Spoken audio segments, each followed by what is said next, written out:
Hi friends, MN news నుంచి నేను మీ మొయినుద్దీన్. ఈరోజు మనం ఫుడ్ జిహాద్ అని చెప్పేసి గోల చేస్తున్న వ్యక్తులకు ఒక రెండు ఆహార కల్తీ జరుగుతున్న వీడియోలు మరి ఫోటోలు పెడుతున్నాను. దీనిపై మరి వీళ్ళు ఏ జిహాద్ అని పేరు పెడతామని చెప్పాలి. అదే ఈ సంఘటన ఒక ముస్లిం చేతిలో జరిగి ఉంటే ఈ పాటికి వేల కొద్ది రిలీజ్ చేసి మొత్తాన్ని ప్రోపగండా చేసేవాళ్ళు. చేసింది ముస్లిమ్స్ కాదు కాబట్టి ఒక్క రీలు కూడా బయటికి రాలేదు. హైదరాబాద్ మల్లాపూర్లో లస్సీ బండి అమ్మే ఒక వ్యక్తి రోడ్డు పైన టాటా ఎస్ లో లస్సీ పెట్టి అమ్ముతున్నాడు. ముస్లిమ్స్ రోజా ఇఫ్తార్ అయిన తర్వాత లస్సీ తాగడానికి పిల్లలు అక్కడ వెళ్ళారు. వెళ్ళినప్పుడు ఆ పాల క్యాన్లో ఎలుకలు తిరుగుతున్నాయి. 1-2 కాదు, 4-5 ఎలుకలు లోపలికి వెళ్తున్నాయి, బయటికి వస్తున్నాయి. దాన్ని ఆ పిల్లలు వీడియో తీసి ఏమిటి అని అడిగితే, మీరు ఈ వీడియోని డెలీట్ చేయండి, నేను మీకు లస్సీ ఫ్రీగా ఇస్తాను అని చెప్పేసి అతను అనడం జరిగింది. మరి దీన్ని ఏ విధంగా వీళ్ళు ఏ జిహాద్ అని పేరు పెడతారని తెలియదు.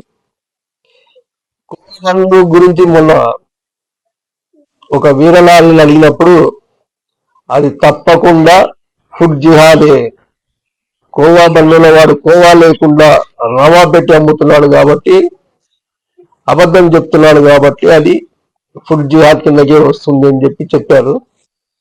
మరి దీంట్లో పూర్తిగా ఎలుకలు తిరిగి కలుషితం చేసి రోగాలు వచ్చేటట్టు వాడు అమ్ముతున్నాడు.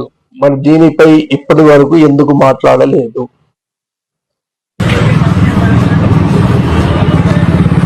बोलना चाहता हूँ तो क्या बोला, डिलीट करे तो फालतू खिला तू बोला नहीं बोला।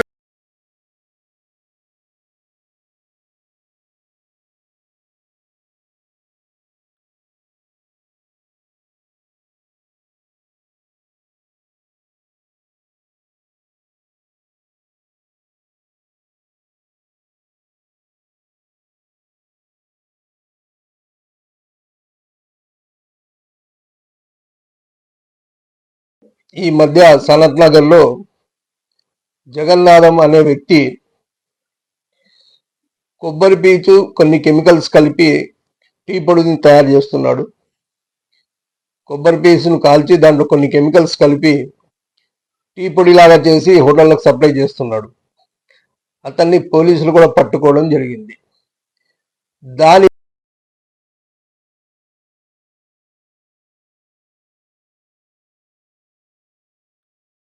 దానిపై ఇప్పటి వరకు ఏ ఒక్కరు ఒక వీడియో చేయలేదు.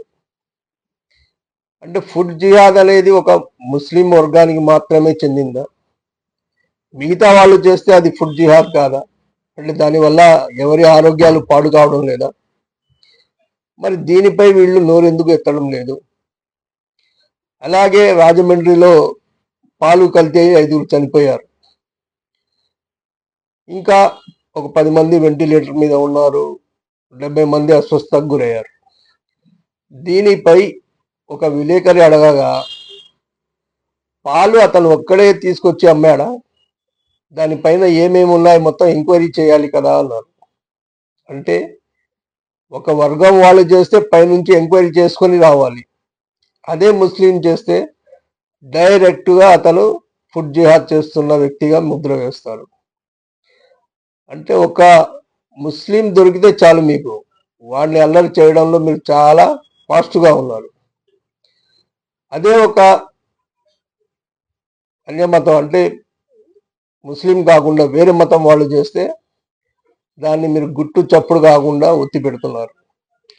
ఇది ఎంతవరకు న్యాయం అనేది మీ మనసుకు, మీ ఆత్మకే తెలవాలి.